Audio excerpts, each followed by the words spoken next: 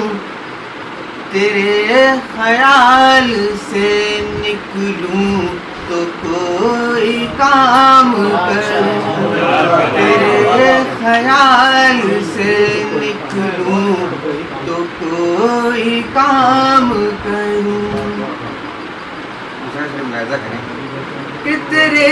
ہی ذکر سے مہکا کرے میری تحریر، تیرے ہی ذکر سے مہکا کرے میری تحریر، تیرے ہی نام سے روشن میں یہ کلام کروں، تیرے ہی نام سے روشن میں یہ کلام کروں۔ اس میں ایک نعت کا شعر ہو گیا، وہ مطلع ہے، ملاحظہ کریں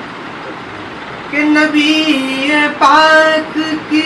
سنت کو کیوں نہ عام کروں، نبی پاک کی سنت کو کیوں نہ عام کروں، ملے جو راہ میں دشمن اسے سلام کروں، ملے جو راہ میں دشمن اسے سلام کروں، تیرے خیال سے نکلوں تو کوئی کام کروں۔ ایک مطلع اور دو شعر پڑھ کے اپنی جگہ لیتا ہوں۔ جو غنچہ ہے کہ تتلی ہے کہ خوشبو ہے کہ تم ہو، غنچہ ہے کہ تتلی ہے کہ خوشبو ہے کہ تم ہو، غنچہ ہے کہ تتلی ہے کہ خوشبو ہے کہ تم ہو، چھایا ہے میرے دل پہ وہ جادو ہے کہ تم ہو، چھایا ہے میرے دل پہ وہ جادو ہے کہ تم ہو، اور تنہائی کے جنگل میں اجالا سا ہوا ہے، خاص طور سے آپ کی نظری سے تنہائی کے جنگل میں اجالا سا ہوا ہے، تنہائی کے جنگل میں اجالا سا ہوا ہے، چمکا ہے میرے پاس یہ جگنو ہے کہ تم ہو، چمکا ہے میرے پاس یہ جگنو ہے کہ تم ہو، چھایا ہے میرے دل پہ وہ جادو ہے کہ تم ہو، غنچہ ہے کہ تتلی ہے کہ آخری شعر بطور خاص میں خاص طور پہ کہ ایک شاعر بے کیف کا نغمہ ہے کہ میں ہوں، ایک شاعر بے کیف کا نغمہ ہے کہ میں ہوں، ایک شاعر بے کیف کا نغمہ ہے کہ میں ہوں، اور غالب و اقبال کی اردو ہے کہ تم ہو، اور غالب و اقبال کی اردو ہے کہ تم ہو، غنچہ ہے کہ تتلی ہے کہ خوشبو ہے کہ تم ہو۔ سنت ادا کریں گے چلو پھول بانٹ کر۔ سلمان دلکش کے بعد اب میں ایک شعر کے ساتھ ہمارے مہمان شاعر کو دعوت دوں گا کہ جاوید اختر کا شعر ہے، شعر سنیں اور واقعی حقیقت پر مبنی شعر ہے کہ میں پا سکا نہ کبھی اس خلیج سے چھٹکارا، میں پا سکا نہ کبھی اس خلیج سے چھٹکارا، وہ مجھ سے جیت بھی سکتا تھا جانے کیوں ہارا، وہ مجھ سے جیت بھی سکتا تھا جانے کیوں ہارا۔ اس شعر کے بعد میں جناب غفران راشد صاحب جو بلند شہر سے تشریف لائے ہمارے بلاوٹی پر، ان سے گزارش کروں گا کہ اپنے نام امید ہے ہو سکتا 5-10 منٹ میں لائٹ آ جائے، آپ مائک سامنے رکھ۔